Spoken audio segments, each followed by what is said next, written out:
Hi everyone, and welcome to our first webinar in our second professional development series of this year. And so firstly, I'd like to introduce myself. I'm Eleanor Newton, the Professional Development Officer here at the Physiological Society. I'd like to introduce our first speaker today. This is Giovanni Mann. He is a Professor of Vascular Physiology at King's College London and also a fellow member of the Society. So he'll be taking you through some key elements of a successful application during his presentation, drawing on his vast experience in applying for grants, but also being on a grant panel as well. And so over to you, Giovanni. All right, I'm going to share my screen. Yep, and it says share. And here we go. Can you see that at the moment? Good. So I'm Giovanni Mann. I started a little while ago saying this, and I'll see what I can remember from the first talk I gave. I did my undergraduate degree in the United States at George Washington University, and I got a BSc in zoology. I'm English with an American accent. We can pick that up at the end, and I'll explain that. And then I came over to UCL in London and did a master's in physiology in a year, and from that carried on to do my PhD at UCL. Then I moved to a 4-year fellowship at Queen Elizabeth College in London, and through Margaret Thatcher's reorganization of medical schools, we merged and became King's College London, where I've been since, I guess, 1985. And I progressed, became a reader and a professor in 97. My teaching load has been extremely light, so I'm very fortunate. I don't know why it's been so light, but I've had most of my time to do research. I've led a very active life outside of King's. I think I was, many years ago, the chairman of the Physiological Society in those days. You weren't the president, you were the chairman. And I've enjoyed myself doing science. If I were your age and you're young, I just said that a few minutes ago, I'd do it all again. And for my sins, I guess both my daughters are PhDs and academics. So even though I told them don't do academia, they both became academics. I'm based in a BHF Center of Research Excellence at King's, and my main research interests are ischemia reperfusion injury and redox biology. I have projects in the heart and in the brain. And what I wanted to share with you today, and I've just made the slides this afternoon, was I take a grant application that was successful for me, and I wanted to take you through how I write grant applications. I guess in my career, I've written, well, let's say about 200, 250 grants, thereabouts, and my success rate is somewhere between 30 to 45%. So a lot of rejections, a lot of revisions, but I guess that's the way it works, and you've got to have the stamina to do it. So in my next slide, if I had a grant application that you downloaded the form from the web and you were to start, I would start this way. I would immediately look at the research staff I've got to employ, and this is just a grant that I wrote to the Henry Smith charity to get a year's extension, all right? And the reason I wrote for a year's extension is that the animal colony we were using, we had trouble breeding the animals, and we got the extension. So this was a successful grant. I guess it was 2013. So I look really here, year 1, 2, and 3. I'm only showing you year 1. First thing I do is immediately find the grade or spine point that I need for the postdoc, the time, the salary, the London allowance, etc. And I come up with a number. Yeah, and we have people at our college that immediately calculate all these numbers. I don't do this myself. I need this to start with. So this is the staff with whom I would work and interact and who I would hope to mentor.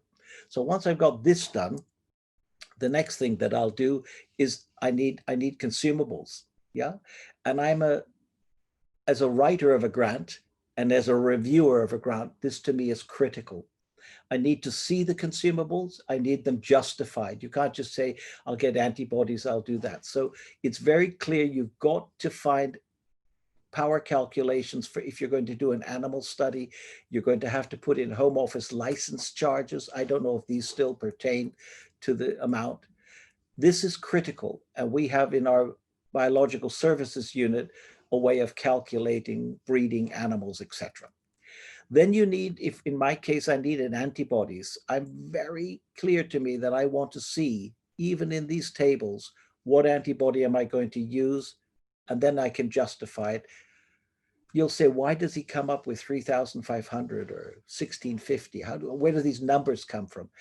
I've had a lot of experience and I know from many, many projects roughly what it costs, but I haven't gone through and calculated this antibody is so much for so many microliters. So this works for a 1-year antibody project. If I do PCR, qPCR, I can cost that. In this case, I needed histology, I costed that. We have a lot of centralized charges, with most universities have for confocal microscopy, for use of a cryostat, fridge, freezers. I put in a number. And then there are general consumables, I put it in. And in this case, because I was anesthetizing animals, I put in the anesthetics. So this came in that year to 22,000, thereabouts. So for an animal project, I think this is reasonable.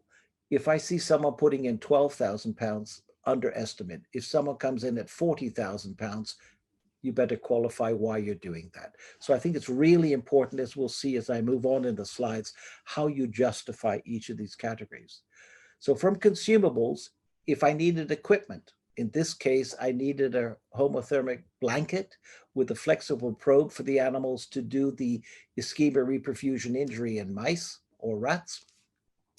I needed surgical equipment, hemostats, fine forceps, fine scissors for the murine vessels. And I put in for a -70 freezer, 70 liters, because I was going to store brain sections. When I say I was just the grant coordinator. This was the staff doing it. And then I put in for gills and pipettes. You often see people put in for gills and pipettes and you say, come on, your lab must be up and running, but you have to justify it if you want to do it. And so there's this equipment request. From there, since many of you like to go to meetings and want to disseminate your science, I cost the travel very clearly and I give information on the meeting I'm going to go to, not fantasize I'm going to do 2 meetings a year. And I'm rational in the costing. I'm not going to put 6,000 pounds. If your grant involves, for example, I need to go for 2 months to San Francisco to learn a technique, you've got to justify it. And you have to have a letter of support from that lab. So that's my travel done. Then what comes up in a grant, usually BHF do this, Henry Smith Charity. I actually designed their grant application because I was their medical, their medical grants officer. So it was a bit funny that I also wrote them a grant, but I didn't review my own grant, I can assure you. And they ask you, give your name. I took off the collaborators, the title, where you got your funding, what it was, and the date. So if you're writing a grant and you've got previous grants on the same topic, you will have to justify what is new about the grant you're doing now. And it's got to be absolutely clear. It can't just be jargon. And so you list all the grants you have. I've just given you an example of 2. And all of this is typed into a form nowadays online. This particular charity at that time was a paper copy and you had to make 20 copies. Then comes this section, which is project details. So you have a title, and in this case, it was improving outcome after stroke by targeting NRF2 keep on. This is a redox sensitive transcription factor that is activated in oxidative stress or reperfusion injury. And by activating this pathway, you get neurovascular protection. And the whole project was in a mouse model of experimental ischemic stroke. So they had a middle cerebral artery occlusion and for 60 minutes or 70 minutes. And then we looked at reperfusion injury at 4, 12, 24, or 72 hours later. You have to put the duration.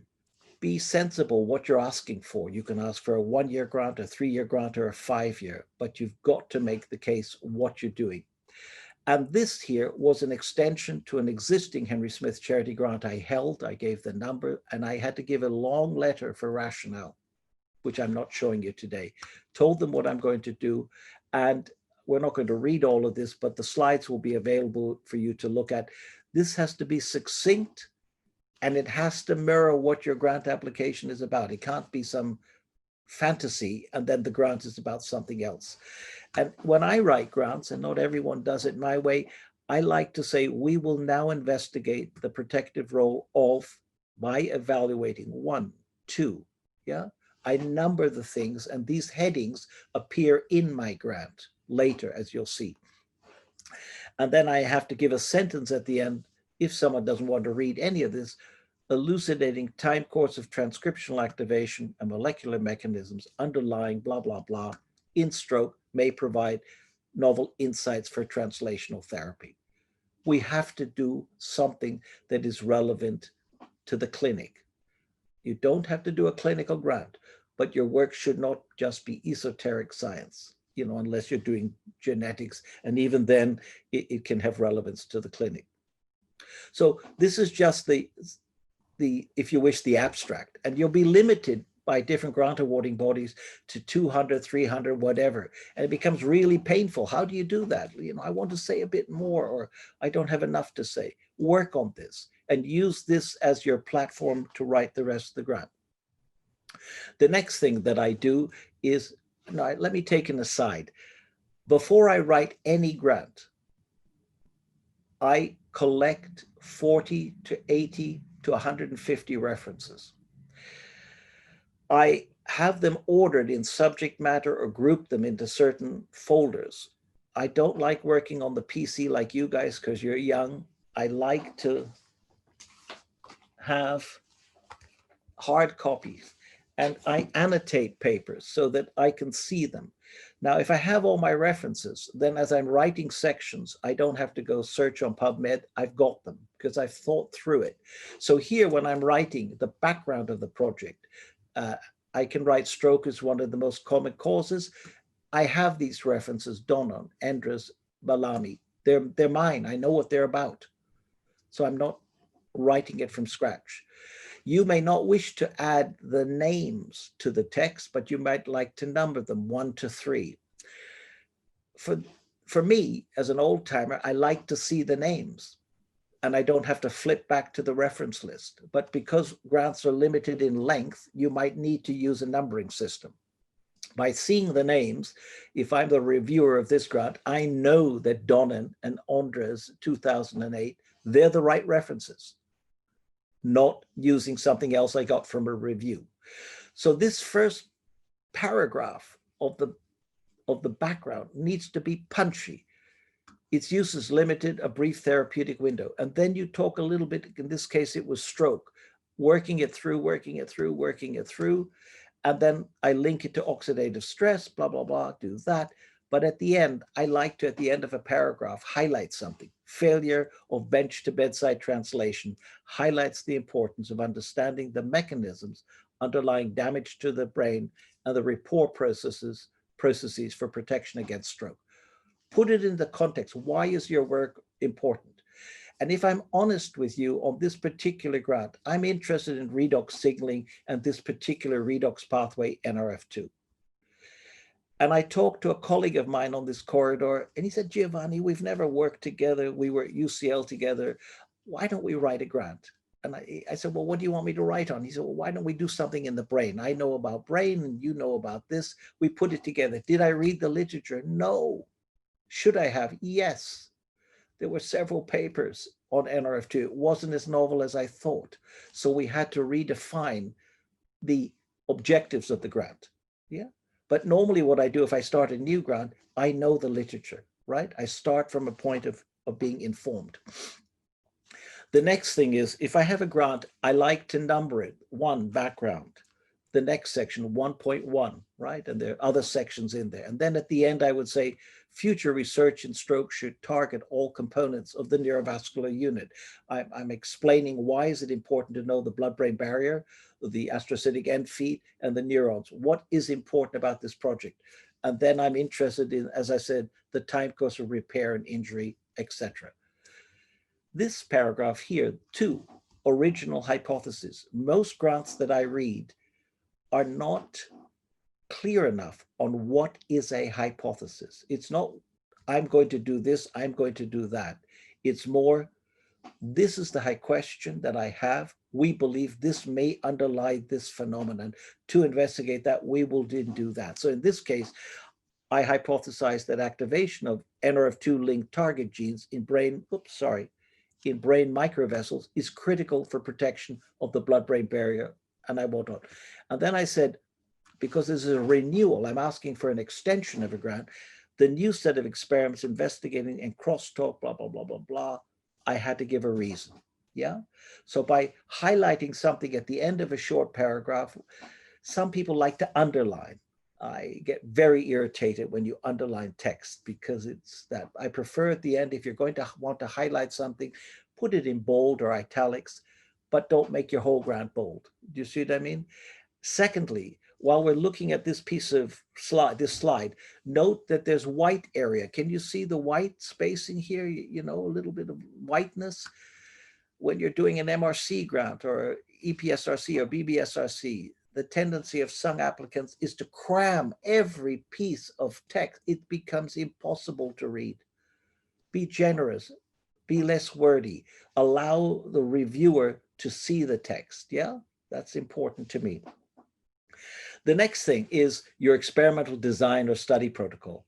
Absolutely critical that if you're using animals or cells or what have you, that you clearly state what it is you're going to do. That you have the model of stroke. I haven't put all these things, but you explain it, not in 16 pages, not just referring me to all your previous papers, right? But I want to know, how much do you know as the principal applicant, yeah? Tell me what methods you're going to do. And then this thing here, 3.7, this is a rather weak power calculation. I didn't do any maths, but I should have. But we had lots of papers and we based it on that. Most grant awarding bodies, if you use animals, will hold you to that. And the VHF in particular are very, very correctly particular about what they want. So this is sort of the design of the protocol. And then I have a section 4. Some people do a Gantt chart. Here I just wrote it like this. Tell them what you're going to do in the period of time that you're asking the money for. Clearly things in a Gantt chart can overlap. Have very clear milestones. And in your writing your grant, if you're clever, don't kill your own hypothesis and say, well, if this doesn't work, my plan B is this.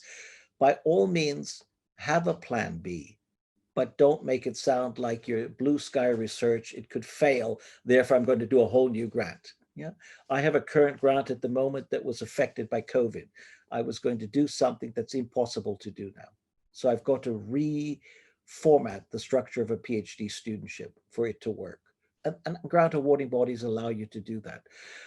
Make sure that somewhere in the grant, you're going to present your data. Please, please, please show that you're going to disseminate it.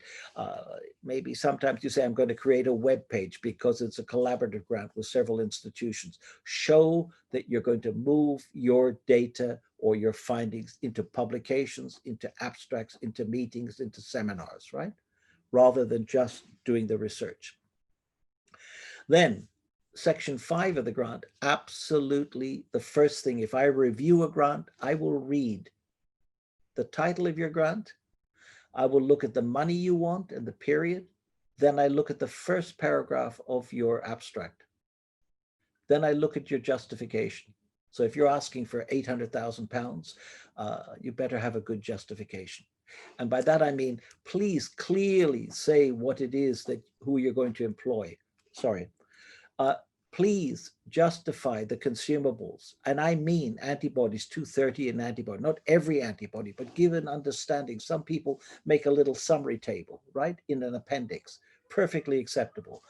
In the animals, discuss that. In equipment, discuss it. And travel. Don't just say, I want to travel to 2 meetings a year in Europe. Show me that you've thought about what meetings you're going to target your research for. And I'm happier as a reviewer of your grant, particularly if you're a young and an early career investigator.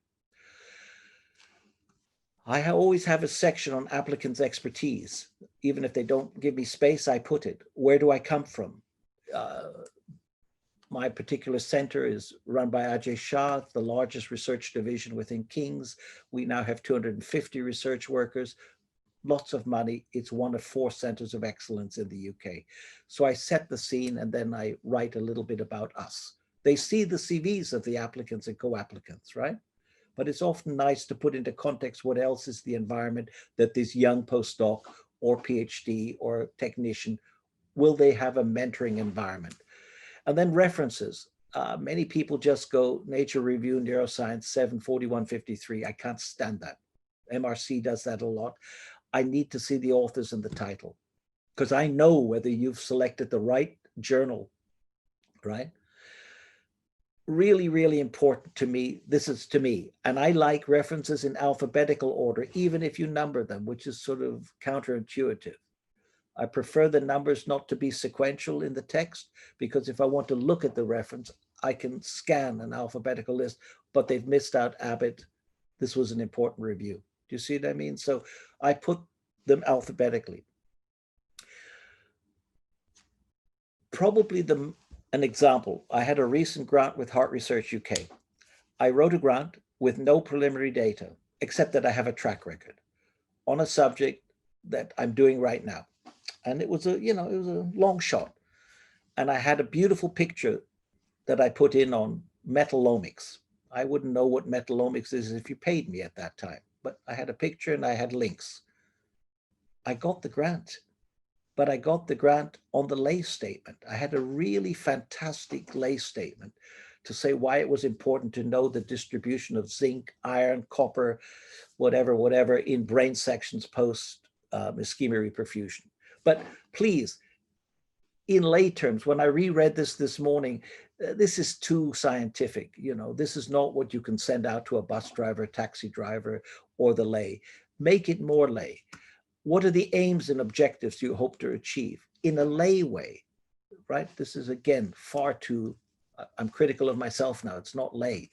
What are the methods you're going to use? Not I'm going to use PCR, but explain it in a simple way. How will the project fit the charity? How will the research benefit? Really important. A lot of reviewers want to know this. A lot of panels have people on the panel occasionally that are not scientists. They want to know about the wider community. And the last thing, how do you disseminate? So finally, what I do, I also add appendices. You're always told never add an appendix, contain everything in your text. But Giovanni manages to get away with appendices. I have a lot of preliminary data that I use and show. So here I'm just showing a sham animal. I'm looking at endogenous IgG leak under controlled sham conditions. And this is GFAP standing for gliosis. If I give a middle cerebral artery occlusion, that is my postdoc, this, and a 24-hour reperfusion, you see the big leakage of endogenous IgG. The blood-brain barrier has broken down. There's some gliosis here. 72 hours later, much more leakage accumulative, and you can see that. And then I show the data. Often, if you show data as bars, it's good to put individual points. That's what journals want now. When you write a legend, make it clear. State the N number. And then here's just another example. This is some confocal work that we did with colleagues at UCL to look at the co-localization of a target of the transcription factor and a blood vessel. Yeah, I don't need to go into detail. So I think that's all I was going to show in a sort of whirlwind tour, how to put a grant together. But I'd like to summarize it, if I may. If it's me, I have all the references on my desk or on my table. I know about the field and the questions I'm asking, so I can write my abstract. I would then, before I write a single sentence, cost my postdoc, the consumables, the equipment, everything I need. And if I know that the grant awarding body will only give me £250,000, I'm not going to write a grant for £87,000, right? I'm not going to make it 250 exactly, but I know what I have to do. I know I can't have a 24-month grant. I can work it out. If I'm writing an open grant, for a 5-year fellowship or what have you, I can do different things. But I've got to make sure that the postdoc, the technician, whatever I'm doing, fits with the consumables and the equipment to deliver and answer the scientific questions I have. So I've got the references, I've got the full grant costed, everything done. Now I sit down and I get the appendices. So I haven't shown you in that order. I've got all my appendices laid out. This is what I'll do here, there, there. And then I sketch out this 1, 1.1, 1.2, 2, 2.1, you know what I mean? Very easily. And then I've worked that out. Probably I would write the experimental aims and objectives first, and the protocols, have that all done. And then I go back and do the background, because I know the background, if you see what I mean. And to write a grant for me with experience, if I'm doing it by myself with a little help from a student or a postdoc, I would probably dedicate 3 months. I have a daughter that can do it much faster. It's more successful than me, but I'm particular. I like to make sure that everything is right, that I'm not making a mistake. And above all, what I'm going to say to you, use a font that's readable.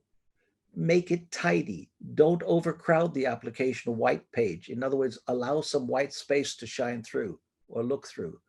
And really, really make sure that you're not making mistakes. Make sure that you're citing the right literature and that you're asking a novel, innovative question, right? It doesn't have to be a Nobel Prize, but it has to be novel and innovative, and be aware that you've got to disseminate your work, right? And do that. And I think on that note, I'll stop. I have no idea how long I went. Thank you. Thank you, Joe, for your great insight there and clear knowledge in this area. We're going to swiftly move on to Peter Aldis. So share my screen. Yeah, that's fine. I'll just do a quick intro for you. So Peter Aldis is a research fellow at the Novo Nordisk Foundation Center for Basic Metabolic Research in Copenhagen. You could have picked a shorter name, Peter, for where you are. I'm joking. Peter's going to discuss his approach to applying for fellowships and his recent success. So over to you, Peter. Yeah, thanks for that, Eleanor, and thanks, Stuart, for a great talk. And Eleanor's introduced me, so that's probably knocked about a minute off my 10. But no, so I'm not gonna tell you how to write a successful fellowship. I'm gonna take you through the approach that I took to applying for mine, and hopefully it'll be helpful to someone. So I think first a bit of background about me, and I include this because, as you'll see from not doing A levels at college through to working in the NHS to where I am now, it's been a long process, but with hard work and a big dose of luck, and you can get there eventually, hopefully. If it's what you want, keep going. Everyone says perseverance is key, and I think they're right. It's took me a good 3 years to get the fellowship. I think you just have to keep going. There were moments when I thought it was over, including 2 short postdocs which weren't particularly productive, and with 7 months on furlough in Edinburgh. But here we are. Now for some context. So this is what I achieved during my PhD after being awarded the funding from the British Heart Foundation. So 12 papers from first author, and again, nothing major, nothing above an impact factor of a 4, to some reviews, co-author papers, editorials, etc. And I think my top tip here would be to just write everything you do, everything you plan to do. Think how it could form a paper. Sketch out your project in terms of papers. Your first and second year PhD reviews, can you write these up as papers? That's what I did all the way through. So each chapter of my thesis ended up being a particular paper. And don't be afraid of having an opinion. I think a lot of ECRs can be afraid of putting themselves out there or having an opinion. People feel that they need to publish the work first. But you're doing the work. And you're entitled to your opinions. No one's ever going to agree with everyone. And then conferences. I know we know networking is important. I'd encourage anyone here to submit symposia proposals to big meetings if they see a call. They're usually a year in advance, which you need to bear in mind. And that's what I did, and they got accepted. So put down a senior co-chair, some exciting speakers, emphasize the importance of opportunities for ECRs, and I think you have a good chance. And you do a good job, conferences will invite you back, and it's really great for getting your name out there. And so I'll be honest, maybe naively, I felt I was in a pretty good place going into fellowship applications, but it still took me a good 3 years. So I'll go on to my approach for this now. So first for me, the bigger picture, I think it's important for me to have a plan and a strategy to get there. So a fellowship, it can be career defining. So whatever you do will almost certainly be your focus for the rest of your research career. So this is theoretically where you make your name. And it's not too late to change area. In fact, probably the sooner the better. This reinvention is much harder to do as time goes on and you become known for a particular thing. And so I wanted to switch from adipose tissue to neurobiology, and this was probably my biggest hurdle. Not coming from a neuro background, I was then immediately up against people with a strong neuro CV. And so once you've decided, what it is you'd like to be doing in 5 years, what work, what research, what area, I then thought, right, so what techniques would I like to have established in my lab? What would you like to be an expert in? Because these techniques, they'll be the backbone of your future work. They'll be what you train your group to do through masters, PhD students, etc. And that these techniques are essentially what you become renowned for, as well as your research area. And another way to look at it is strategically, what techniques would make you valued and attractive as new faculty? And this is a difficult thing to do in institutions that you don't know. But take a look at your PhD or postdoc institute. What techniques would be valued there if you wanted to return?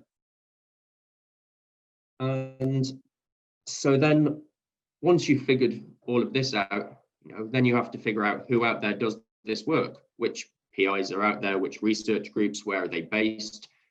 Are they feasible? Are you able to move to Europe or across the world? Which of these PIs, do they get top papers? Do they get lots of funding? Do their PhDs and postdocs go on to good posts themselves? Do they get fellowships, etc.? And I know this creates a filter, but by focusing on what you want to do and the techniques you want to learn, you do narrow down the list of potential labs and supervisors.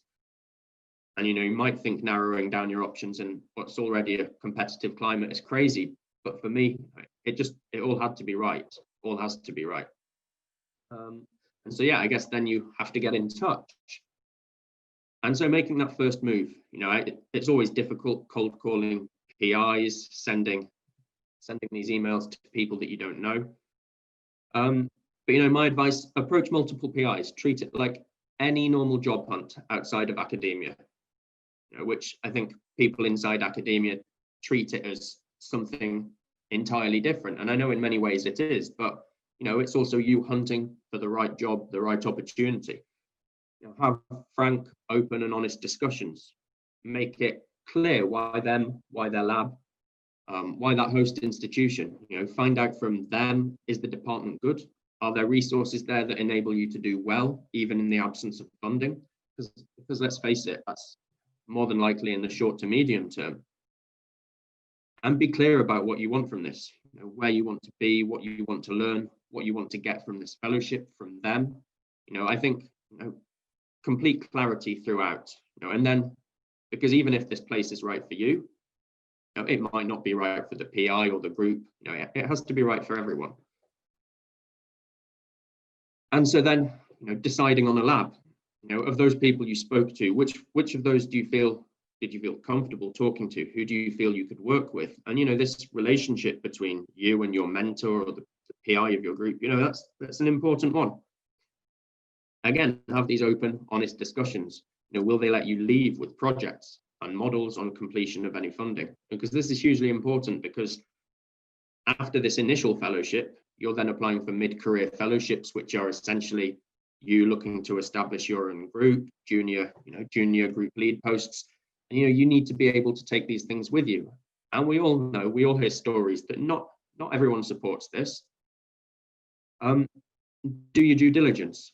Get in touch with previous postdocs, PhD students, speak to people, sound them out on lab culture, working environment, mentorship, because it's not a sure thing in academia. We know the statistics say that more than likely most of us aren't going to make that transition to group lead if that's what we want. So why bother with all of this if the few years that you have a successful fellowship, you're going to be miserable? But of course, there's some caveats here. If you go into this process with your eyes open and you know what to expect, you can plan for it. It might be that this is the best lab for your desired area, for the project or techniques you want to learn. And, you know, if mentorship is maybe something that's lacking that you've heard of, you know, you can plan and you can seek this elsewhere. It is an important relationship, but, you know, you can plan for these things. You just have to know about it. And then I would say pilot data. You know, this is an important one. Do they have data that you can use for applications? Are they willing or able to help with this? And this is particularly important if you want to move area, you know, because it's unlikely that you'll have this if you want to say, like I did, switch from adipose tissue to neurobiology. And so then now all that's left is to apply. And so I'd say start early and hit every single deadline without fail. Search for anything that you can apply for, do it. You know, because you just never know. You know, what are your weaknesses? Be brutally honest, because the reviewers will, and address as many of these as you can before applying or in your application. You know, include a training plan about how you'll address these. Ask people for successful applications, preferably for the call that you're targeting. You know, more often than not, people are happy to help. Reach out. You can find, for most of these fellowships, there'll be a list of prior successful awards on a charity or council's website. You know, reach out to these people and see if people are willing to share these. But remember, the process is ultimately random and often makes no sense. Pretty much most people, if not all, will be submitting fundable fellowships. You know, so it then just becomes look at the draw, the reviewers, the funding panel, you know, the area maybe, you know, everything. You know, it's the whole package, the institution. So don't get disheartened. You know, most of academia is rejection and misery. So just embrace it. You know, it happens. You know, we can't change it, not in the short term anyway. And then I would say, and this was particularly important for me, and I know it has been for others, use reviewer comments to strengthen your next application, because you know you don't get them all the time. So when you do, make sure that you address them, because it will make your next one better. And so just for some context, here's my record. I said it took a good 3 years or so. And so as you can see, 2018, I started early, midway through the last year of my PhD. I didn't get past the expression of interest stage with the Sir Henry Wellcome Fellowship. And the advice from them was, you know, keep going, publish, and submit in a future message, which was, it was some nice encouragement. And as you can see here, CBMR, I was fairly determined to come to Copenhagen eventually, and eventually got there. And, you know, as the saying goes, like buses, two come at once. But again, you know, you just have to keep going. And, you know, there's a lot more fellowships out there. There's, you know, so spend time, speak to your research grants team, speak to the office, spend time on Google searching for these things, because there's a lot of opportunities out there, especially if you're willing to or able to travel. And, you know, I would also say that for whatever reason, probably multiple, rightly or wrongly, internationalization seems to be, you know, a big thing for a lot of universities. So if you're able to move, that might make your chances better. And then just for some reference here, this is some of the feedback I received, you know, much of which fell into 3 categories. I think, you know, publications weren't good enough. As I said, nothing over an impact factor of 4-ish. And again, this is something that you can't do much about. You know, you're applying for these fellowships and, you know, a different group or whatever, essentially to get these big papers and, you know, do well. So this is fair criticism, but not necessarily something you can change. Experimental wise, you know, make sure you have a solid contingency plan, as you know, as Dio alluded to in his talk. You know, definitely don't kill your grant and, you know, make the suggestion that things aren't going to work. But a lot of grants and a lot of fellowships want you to include some sort of contingencies. You know, what if X? And make sure the proposed methods, make sure they make sense, make sure they're clear. You know, we all know that you won't necessarily get someone from your research area reading your grant. So make sure people outside the area can read this and understand it. Make sure what you're proposing is actually feasible in the time frame. Don't shoot for the moon and be over ambitious, because it will kill you. And then I was described as average, which is undoubtedly true, but still isn't nice to hear in the cold text of a grant. But I think these things are always mixed in with positives. I think generally speaking, these fellowship reviewers try to be fair. They'll highlight some positives, they'll highlight some negatives. So these things, they do lessen the blow, and you have to take the good with the bad and move on. And as I say, make sure you address these weaknesses in your next one. Yeah, and that's about it. I think I whizzed through that. Sorry, Eleanor. I can't hear you. Thank you, Peter. That was great. I think hopefully our attendees will feel slightly more optimistic after hearing that. And I don't know about that. But understanding that it takes, practice and time to get to that point in most cases. Yeah, I mean, I hope it was helpful. Thanks. So now we will be going on to Hannah. So Hannah Curtin is a cardiovascular research fellow at the University of Leeds. And she's going to talk about how her funding has enhanced her postdoctoral experience and her sort of current ambitions to pursue more funding, and a little bit about some of our grants at the Society as well. To now write independent, strong grants. So again, here I've just got a little graph. This is just illustrating how much money I secured from my PhD to my first and then second postdoc. And as you can see, gradually the amount of funding that I applied for gradually increased. So it just shows how grants at a PhD level are just as important as those later on in your life, because they are the key building blocks and what gives you not just your ability to know how to write the grants, but also your confidence in writing them, getting used to rejections, as Peter kindly reminded us all about. It's there, it's in academia, we need to embrace it. But as you can see, the amount of funding does go up, and it comes with experience. But you're probably thinking, well, where did I get all this, all of my funding opportunities from? So again, I'm going to explain some of these in more detail in the following slides, but just to highlight a few of the key ones. So travel awards, it's an obvious one. Most people do ignore travel awards actually, and thinking, well, my supervisor has a pot of money for my PhD, why should I bother?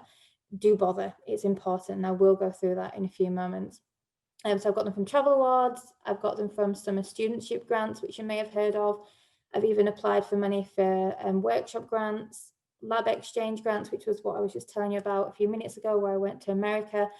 And then a final one, which I'll very quickly touch upon, and a lot of people ignore this one as well, which is outreach grants or for conferences and event organisation. So first of all, like I said, you're probably thinking, why is it important to start with grant applications and why start small? And if so, which ones? Like I say, the first one, travel awards, don't ignore them. Start small and think big. That's kind of the motto that I've always had drilled into me from my PhD supervisor, which I've always found very useful little sentence. By applying for travel awards, you're showing your initiative to secure funding. And if you are able to be successful in securing this funding, it looks good for you on paper. So it's kind of building your research portfolio, which is absolutely instrumental at every single step of your academic pathway. So if you're undergraduate, PhD, start applying for travel awards. They're simple, easy things to do. As Peter mentioned, start early. That's the key aspect with everything and anything. Always start early, plan ahead. Look for deadlines, because there will always be deadlines with travel awards. They may be asking you to submit 2 months before you travel, so don't miss out on opportunities that are there in front of you. They may also ask you, some of them do ask for a cover letter, so you need to make sure that that cover letter is stellar. So you want to give it good time to write something that is punchy, something that has got worth, describing yourself, describing your background. You may also need your boss to give you recommendations. So again, starting early and give yourself ample time to write this is important. And I know it's not really a key tip or anything, but by having travel awards and able to travel to conferences does broaden your horizon for networking and collaborations with people. So please don't overlook the travel awards. And the Physiological Society has been instrumental to me in most of my annual conferences actually, in supporting me to be able to attend these conferences. So please do go onto their website and have a look at what they have available for you. One of my, I guess my second level of funding success was, again, another Physiological Society funded summer studentship. You may have heard of this. I'll just quickly overview of what it offers. So you're basically offering an undergraduate student the opportunity to undertake a research project over the summer period. But this is working underneath the supervision, underneath your supervisor, should you say, so the laboratory that you're currently working in. But this is kind of like your first step of breaking away to showing some form of independence. So this is a research area that is relevant to what you're currently doing, but it's an area, a little bit of a tangent to what you're doing. So you're showing just that small element of independence, which is, like I say, it's so key and so instrumental. When you're applying for these, it's almost like a miniature grant. They will ask you very similar things to like what Giovanni was mentioning. So they'll want to know what your research idea is, what your background is, what your expertise is. And each one of these aspects you need to make sure is stellar. So I think Giovanni said the exact same words, relevance is key. Make sure that the layout of your miniature grant is clear, concise. Make sure you highlight important concepts, like Giovanni says, don't underline things, but maybe put things in bold. But it is important to highlight key aspects of your research. It's just showing the relevance of you as a person, it's showing the relevance of your research idea and whether or not you as a person are worthy giving this money to. So my tips would be as well to give your grants to other higher academics, whether it be your supervisor, whether it's another postdoc in the group. Get them to look over it, get them to read it. They will strengthen it for you. They'll tell you what to say, what not to say. Also keep it very, very concise, don't waffle. And the other aspect as well that I should mention, which Giovanni kind of touched upon as well, is they may ask you for a lay scientific component. I'll admit I'm rubbish at doing this as well, but it's important. So think clearly and give yourself ample time to write in even a lay scientific summary. Again, FISSOC have these summer studentship grants. There are some other ones. My home institute at the University of Leeds offer very similar grants. So have a look in-house as well. Just basically search around because there are a few different ones that you can find out there which are quite good. And then the other one that I'm going to very, very quickly touch upon, so it's to do with outreach grants. Again, FISSOC highly fund this. The reason why I want to highlight applying for outreach grants is because this is one of the key ways that you can pick up on developing your lay communication with people, from children that may be 11 years old up to their parents who are not scientifically minded at all. You may have heard of a conference called Be Curious. I believe it's a national, an annual event that happens. You can apply for funding for this to have your own little setup, your own little platform where you can basically educate people about what it is that you do in a lay format. Again, I'm not going to go into too much detail about this, but if you do go on the FISSOC website, it will give you all the details that you need. You may actually even have local reps at your university as well who you can contact. So we, just to give a bit of background, we at the University of Leeds have an in-house version of this, and it's called Discovery Zone, and it's funded and supported by Professor Susan Dukas, who's also a FISSOC member. Again, it's very similar to Be Curious. So look, if you're not successful with Be Curious, have a look to see what in-house similarities you may have. And again, apply for grants for this. I'm going to quickly move on to probably what is the most important one for me today, which is a lab exchange. Again, FISSOC do these. Mine wasn't with FISSOC. Mine was with something called the Boehringer Ingelheim, which is a travel grants fund. And what this enabled me to do was to apply for a very small research grant to carry out research in another laboratory. It can come in a different formats. So you can do something called discipline hopping, where you want to go to a laboratory elsewhere because you're going to gain particular knowledge there, a particular technique.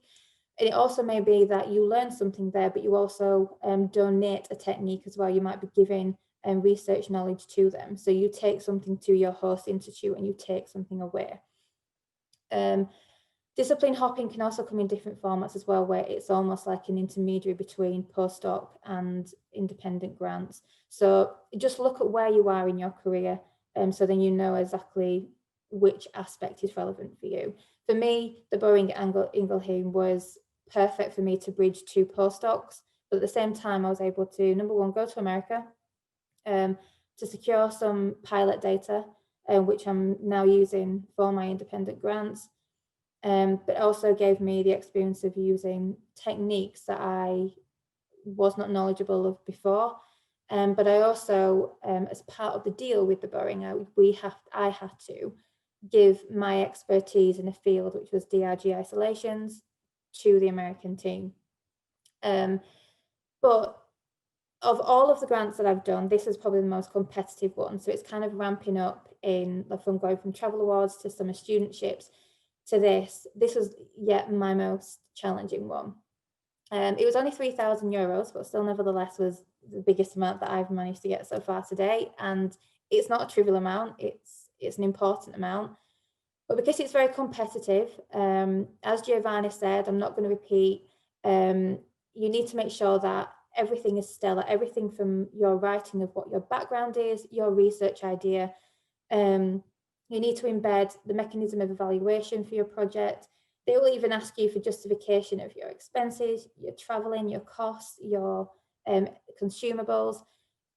Everything needs to be written to a stellar standard.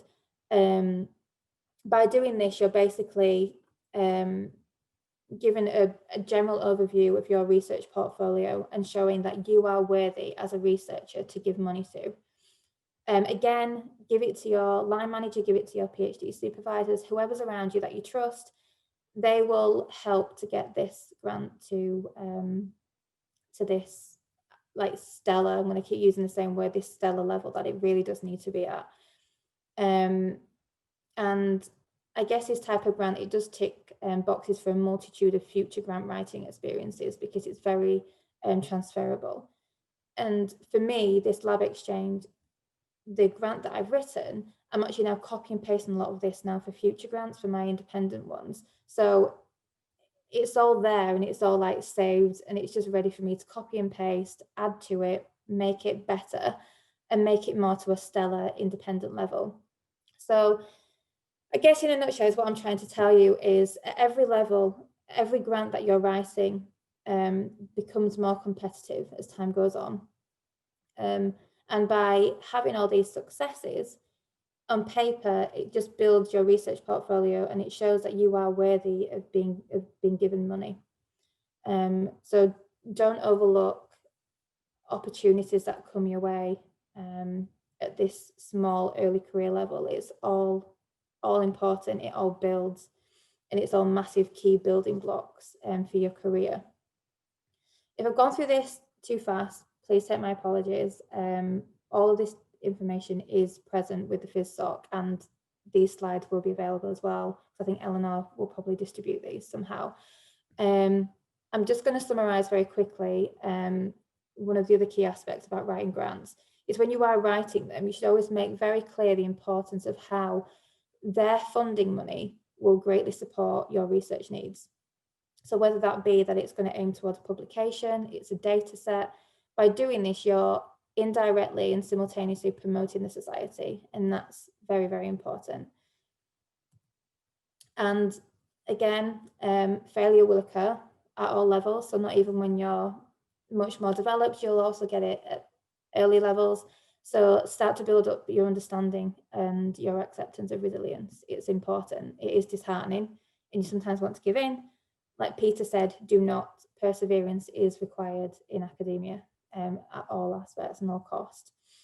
Again, some useful details if you want to go through any of these grants in detail. I'm sorry that I glossed through them very quick, But these are the email addresses that you may wish to contact directly, or even myself or Eleanor if you have any further questions.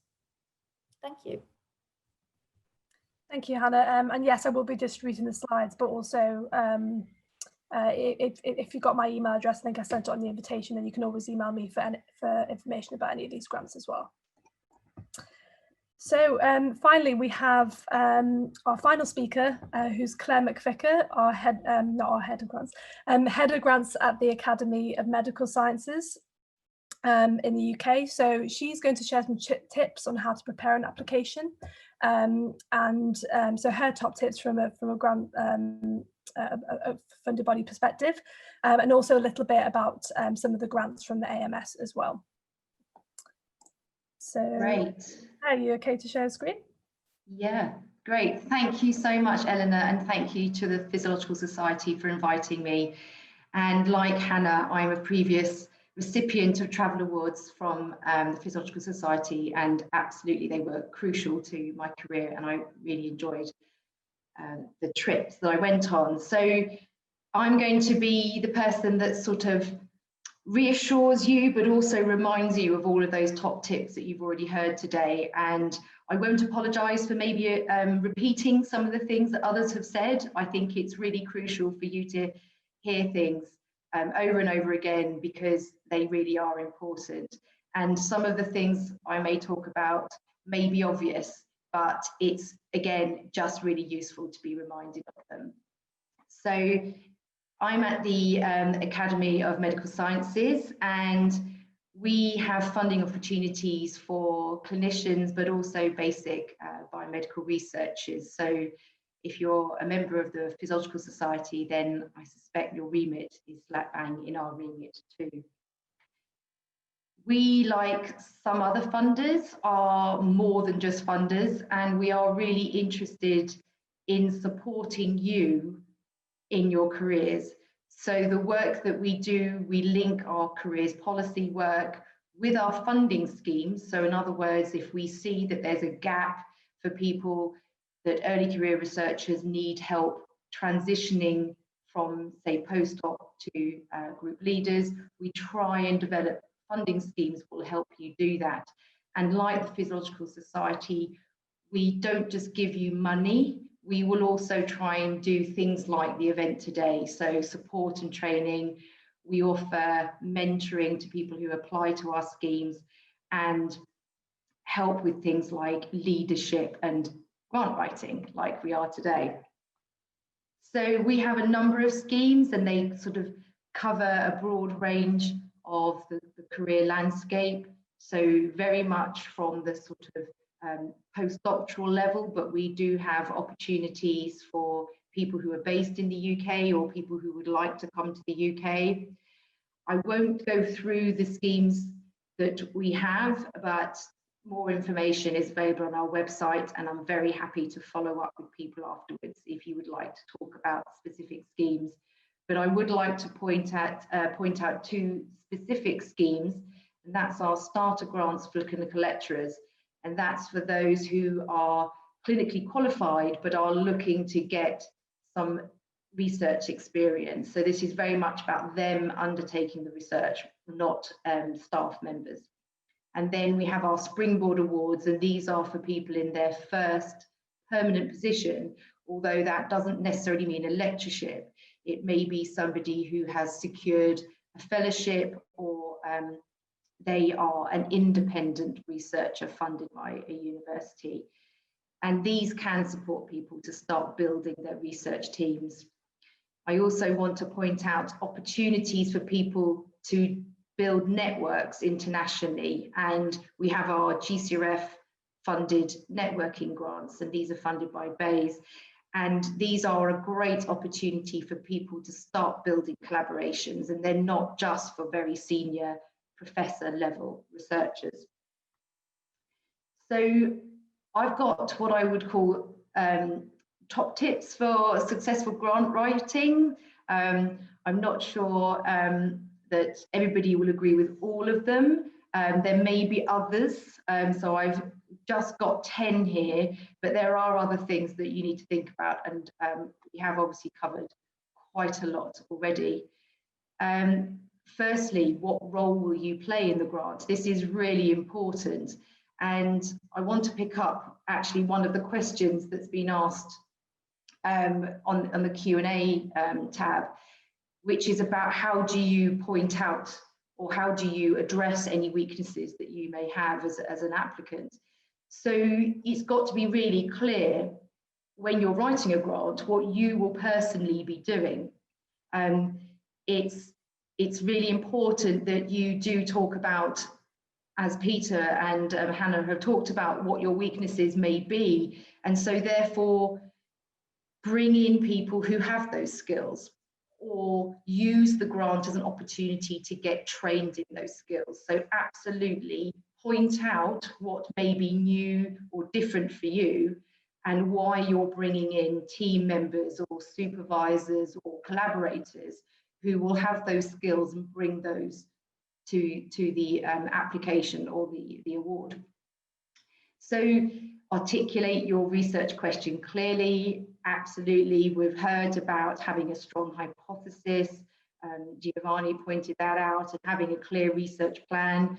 As Peter said, don't be too under or over ambitious. It's got to be just right, which is of course very easy for me to say that, but do be realistic about what you can deliver. But at the same time, you've got to be enthusiastic about your research, and you've got to put it into context, as Hannah said, with what else is going on out there, and why your research is different, and how your research is going to move on your research field. So number 3, describe your experiments. Absolutely, not just what, but why this is going to help you address your hypothesis. It sounds crazy, but sometimes people will have a hypothesis and then they'll list a number of experiments that don't seem to address that hypothesis at all. Make sure that you read the literature, absolutely, like Giovanni said. Make sure that you are current, but also address where you may differ from the literature. If it's okay to say that I don't necessarily agree with some of the literature that says X, I believe in Y, and these are the reasons why. And do be up to date. And as somebody who has reviewed grants and somebody who picks peer reviewers, it's interesting to see the publications that you do quote, and think about how recent those publications are.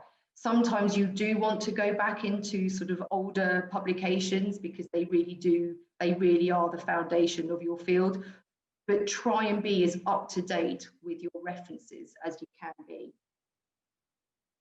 So justify the study design, absolutely. Everything that you put down, you've got to make sure that it's clear why you've chosen to do that. Make sure it's up to date, you're using the most recent techniques. People will review grants and say, why are they using this very outdated technique when there is something else that's much more up to date that they could be using? And justify, absolutely. We've heard it so many times today. Justify, justify, justify. The staff that you're putting in, the equipment that you're asking for, the materials and consumables that you're asking for. And as a guide, you can use sort of £15,000 to £20,000 per year per researcher on a grant, but that may not be everything that you require. You may be a data scientist, so actually you just need a laptop and access to a data set. Or your research may be more expensive. We all know that animal research is more expensive. There are sort of clinical studies with scans that make your research more expensive. Don't necessarily worry about your research being cheap or expensive, just make sure it's justified. But of course, you've got to bear in mind if there is a cap on what you can ask for. So justify the animal use and any patients or human subjects that you'll be using. And again, as we heard earlier, power calculations are really important. People need to believe that you haven't just plucked a figure out of the air. And I would say in an interview, it's quite a favorite question. How did you come up with these power calculations? And you'll hear it many times. People will say, oh, well, a statistician in the department did that.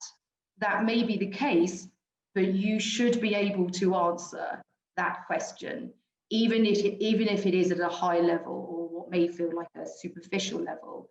At least you should be able to answer how that was calculated. So contingency plans. So absolutely, again, repeating the messages that we've already heard. Your plan, your research and your career may not necessarily go to plan. Absolutely, you may go off in different directions before you end up going to where you want to get to. But also, I thought it was really good what Peter mentioned earlier about planning in advance. Thinking about where is it that you want to go, and so you can then think backwards. What are the milestones I need to do to get there? And sometimes that can be, I need to go off and really learn about a different technique, or I need to go and absorb much more in a different field. And it's interesting how many of the previous speakers have changed fields. But at the same time, if things aren't working out, don't just stick to your original plan. Do think, okay, actually, maybe this is the time to think about going off in a different direction, or pursuing a very exciting opportunity that has come up. So the reality is maybe not always what your plans are. So be innovative. You hear it all the time. Be creative. And to do that, you need to know what others are doing. So you need to set yourself apart. And it's that point I made earlier about what are you going to do that is going to move your field forward? What will make a difference? And again, be realistic. Don't be over or under ambitious, but again, easy to say. So collaborate. So early on in your career, you will be collaborating with people because they will be bringing skills that you don't necessarily have. And so to deliver on a piece of work, you'll need to bring in others that have expertise that you maybe don't have, but also so that you can learn from them. Then as you work your way through your career, there'll be times when you want to do some exciting projects. And again, we've heard from Gianni, who was talking about going in a different direction because an opportunity arose with somebody that worked in his corridor. So collaborations are really important. But when you put an application in, make sure it's a genuine collaboration. Make sure you have those letters of support. Make sure you are not naming somebody without it clearly being a collaboration that's going to happen. So we've talked about speaking clearly, absolutely, cut down on the jargon, be succinct. It's really important that you can give a short and succinct version of your research. Tell a story, make it clear to people what you're going to be doing, make it easy to understand. Don't make mistakes, the silly little mistakes, because something that people are always telling each other is, sloppy applications mean sloppy science. So people who are reviewing and looking at applications will be looking at those and it will go against you. So yeah, think of the reviewers. Again, we've heard this so much. Think about it from their perspective. They don't want to have to wade through hundreds of words to get to the key message. Absolutely do what we've heard, put things in bold, make it clear for them, use Gantt charts, make it clear what your milestones are. Don't just have paragraphs and paragraphs of text. So consider your audience. So absolutely, Hannah was saying, if you're going to apply to the Physiological Society, make sure it's clear to the Physiological Society why they want to fund it. Think about your audience. Make sure that the research you're proposing ticks the boxes, or look at the strategic priorities of the people that you're applying to, so that you can really personalize or bespoke the application that you're putting in. And get advice, get lots and lots of advice, get lots of people to read your application, get people who are critical and known for being tough. Get near peers, get people who are completely outside of your area of research to look at it, because if they can understand what you're trying to get across, then that's really useful. Because remember, reviewers are going to be experts in your field, but when a panel considers your application, they are not necessarily experts in your field. They'll be experts in their own field, and they'll have been chosen for being able to look across different areas of research. So if you can get that lay summary down well, like Hannah's pointed out, it's not easy, but there are tips on websites, and there are ways of learning how to get your lay review done. So really important. I hear panel members say all the time that one of the first things they do when they get an application is read the lay summary, because they know they're not necessarily going to be experts in the field. And then the other thing is, if you do get through to the interview stage, absolutely practice it. Have a mock interview. Have quite a tough mock interview if you can, because it will really prepare you. And it was just to say, you know, absolutely the point that don't put all your eggs in one basket. Make sure that you apply to lots of different places. It's okay to apply for funding at multiple places at the same time. You just have to be open and transparent about it. Different funders may have a different rules, but as long as you're open and transparent about where else you're funding, you should be able to have multiple applications at the same time. And good luck, and keep going. And obviously Peter has shown that you don't always get every grant, but take on that feedback that you get. And most sort of schemes and award types, you get more than one chance. So absolutely do that. And lots of people get things second time around. Very, very good researchers and famous scientists will always tell you about they didn't get it the first time. And actually, sometimes the application they put in the second time was so much better. And in a weird way, they're grateful that it wasn't accepted the first time. But that's easy when you're, you know, Professor Mann and you're looking back in your career, but do keep going. So do get in touch with the Academy team if you would like to talk about any of the grant schemes that we may have, or if you're interested in some of the other work that we do. But I have said to Eleanor that I'm very happy for my personal email to be shared as well, if anybody would like it. And I shall stop there.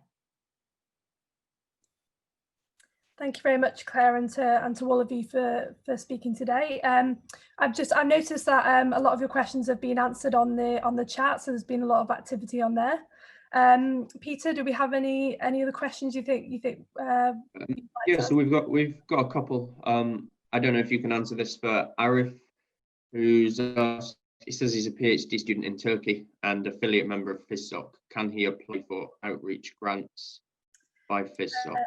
Yes, so the outreach grants are actually applicable to all our membership categories. So, okay, so we have a deadline in January for our larger grants, which are up to £20,000. So obviously for much larger scale projects. And we also have our smaller grants up to £500, which are open all year long. So you can see our application criteria on the website now. So that's all up. And so our grant deadline for January, that obviously involves a more detailed application, but we also encourage collaboration with non-members as well. So that always strengthens the application as well. So yes, I definitely encourage you to apply for that, and you can email me about that as well if you want any more information. I'll put my email on the chat. Great, and then there was one from Paul Lester who asked, when applying for jobs, you have to beat the applicant tracking system. Are funding applications reviewed by similar automated systems? I can't answer that. I don't understand the question, if anyone else does. No, I'm happy to answer that one. And as far as I know, I don't personally know of any organisations that do use any sort of AI to sift through grant applications. I'm not saying that they don't, but I haven't come across anybody. I don't know, Giovanni, if you've experienced anybody that does that. No, I don't know anything about AI, but what will happen is if the grant, I think someone asked me, why will my grant application be rejected outright? If you fill in an application and it's not complete or clearly written or messy, it's gone, it's triaged. The second thing, if you're a young person and send an application in, it gets sent out to 3 or 4 external reviewers plus members on a panel. And if the reviewers come back, and let's just use the scoring system for the BBSRC, 6 is you're excellent and a Nobel laureate to be, and 5 people score your grant. So let's say you get 3 6s and you're so happy, and then you get a 5, and then you get a 4. If I were the chairman of the panel, you'd get your grant. I've never had 3 6s in my life. So, but nowadays with competition, sometimes these grant awarding panels, they do a numerical average, which I find is ridiculous personally. And for young people, when I sat on the BHF panel, grants would come in and they would say rejected. I would rescue the grant at lunchtime and bring it back and see if we could not help you with 1 year's pilot money to get you going.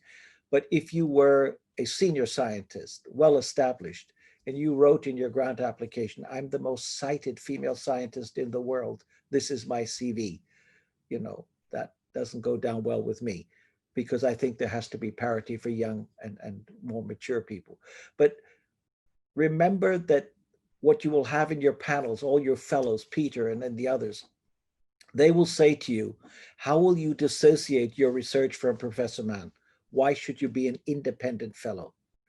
And I don't care if this is being recorded. I find it laughable in today's society when a paper has 10 authors or 20 authors. We need to collaborate.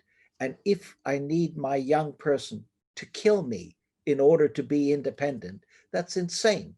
And so how do I get around this?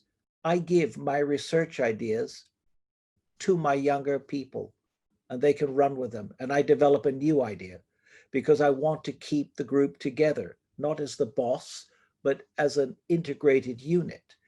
And so many times, students of excellence of mine didn't get their Henry Dale Fellowship, didn't get this, even if they were working for a Nobel laureate, and I'm not going to say which one. Ridiculous. And so whoever said it, keep trucking, keep pushing, keep going. And whenever I got knocked down on my grants, and my first MRC grant was rejected and I rewrote it and I got it. And I was so proud to get £25,000 in those days. But as you get knocked down, if it kills you and you get really stressed and upset, think again about your career because you'll always be knocked. And the more you knocked Giovanni down, the harder he came back. Never did I give up, ever. And if it was easy, I got bored. So as I said, I've written many grants, but 30, 45% success rate. I think that's fantastic. There's certain people who say, well, I've never had a grant rejected in my life. Well, that's tricky. They can't be that clever. So I advise you, have enthusiasm, have new ideas. And I'm going to leave you with one thought because we're going to have to close. Collaborate. Don't try to be the independent scientist in the lab, all alone, single author science paper. For God's sakes, collaborate, build, get people excited to work with you. And that's what I've done all my life. I've brought people in for techniques of this, but you've got to sell the science. You've got to be passionate. And here's a 69-year-old passionate fool. I have the energy of a 25-year-old, but this is not as clever as it was when I was 25. But collaborate, keep fighting. And if you have energy, you'll make it. Yeah, I think it's important. And then when you have young people working for you, reflect back on how you felt when your boss was mean or pushy, whatever. Always be kind to your staff, mentor them and give them opportunity to grow. And we'll have future scientists in this world because eventually Giovanni will have to disappear, to go to the pastures. But I think what we did this afternoon was very interesting from all of you, at different levels. But keep the enthusiasm going and join me when you're 69, okay?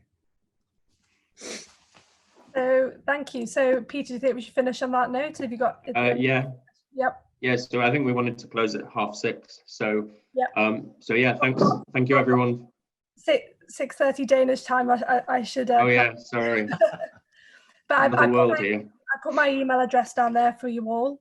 And I'd just like to thank you all for coming today, all our panelists for coming, and everyone for sort of bearing with us on the technological front. So thank you very much for that. And I'll be sending a follow-up email next week with the recording and a survey, and email addresses from everyone today if you want to pester them for any more questions. So they're nodding their heads, so that sounds good. Okay, thank you very much, everyone. Have a great weekend. And next week for our second professional development webinar on career insights. So tune in then. Thanks everyone. Take care. Bye.